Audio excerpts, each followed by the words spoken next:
আসসালামু আলাইকুম রহমতুল্লাহ। প্রিয় দর্শক, কেমন আছেন? আশা করি ভালো আছেন। প্রিয় দর্শক, আজকে যে প্রতিবেদনটি নিয়ে আপনাদের সামনে হাজির হয়েছে সেটি খুবই গুরুত্বপূর্ণ। সেটি হচ্ছে 12 ব্যাংক দেউলিয়া পর্যায়ে, নামে মাত্র টিকে আছে 5টি বেসরকারি ব্যাংক। চলুন বিস্তারিত জেনে নেই।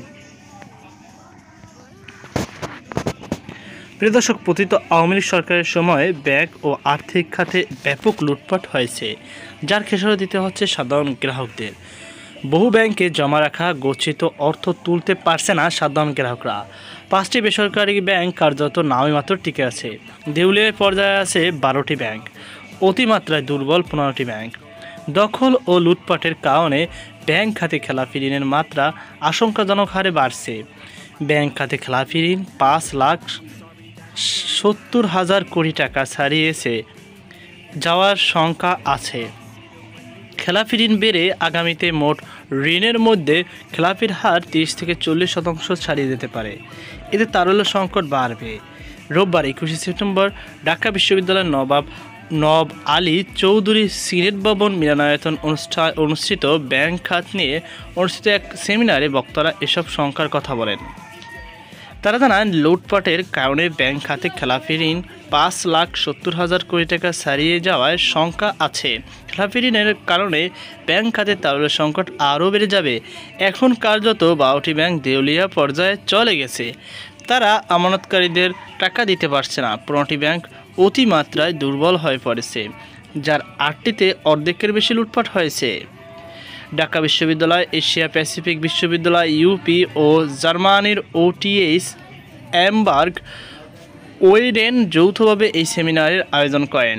সেখানে প্রধান অতিথি ছিলেন কেন্দ্রীয় ব্যাংকের governor doctor Ahsan H Mansur. বক্তব্য দিয়েছেন ব্যাংকার, ঢাকা বিশ্ববিদ্যালয়ের শিক্ষক ও সংশ্লিষ্ট খাতের ব্যক্তিরা উপস্থিত ছিলেন। মূল প্রবন্ধের খসড়া গবেষণাপত্র উপস্থাপনা করেন ঢাকা বিশ্ববিদ্যালয় ব্যবসা শিক্ষা অনুষদের ডিন মাহমুদ ওসমান ইমাম। বক্তৃতা দেন পূবালী ব্যাংকের ব্যবস্থাপনা পরিচালক মোহাম্মদ আলী, সিটি ব্যাংকের ব্যবস্থাপনা পরিচালক মাসুর আরেফিন ও ব্যাংক এশিয়ার ব্যবস্থাপনা পরিচালক সোহেল আর কে হোসেন প্রমুখ। সেমিনারে বক্তারা বলেন, এস আলম একাই পুরো ব্যাংক খাত ধ্বংস করে দিয়েছে, আর তার সহযোগীরা আরও ধ্বংস করেছেন। এই খাত ঘুরে দাঁড়াতে আরও অনেক সময় লাগবে। ব্যাংক খাতে সংস্কারের যেসব পদক্ষেপ নেওয়া হয়েছে সেগুলো ইতিবাচক, কিন্তু সংস্কার হলেও রাজনৈতিক সরকার এসে সংস্কারকে আর চলমান রাখে না।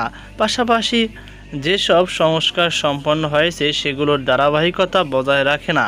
ফলে ব্যাংক খাতের অবস্থা আগের পর্যায়ে চলে যায় বা আরও অবনতি ঘটে। বক্তারা বলেন, তত্ত্বাবধায়ক সরকার হাত থেকে আওয়ামী লীগ সরকার একটি শক্তিশালী ব্যাংক খাত পেয়েছিল, কিন্তু তারা এর সুফল ধরে রাখতে পারেনি, বরং তারা সংস্কারগুলোর আগের অবস্থায় নিয়ে যায়, যার ফলে ব্যাংক খাতে বড় ধরনের লুটপাট হয়েছে। লুটপাটে ব্যাংক খাত ধ্বংস হয়েছে। সেমিনারে ব্যাংক খাত নিয়ে উদ্বেগ প্রকাশ করে বক্তারা আরও বলেন, লুটপাটের টাকা বেশিরভাগ পাচার হয়ে গেছে, যে কারণে সেগুলো আদায়ের সম্ভাবনা নেই। ফলে ব্যাংক খাতে তারল্য সংকট বেড়েছে। এই সংকট আরও থাকবে। তো প্রিয় দর্শক, এই ছিল আমার সর্বশেষ আপডেট। সকল আল্লাহ হাফেজ।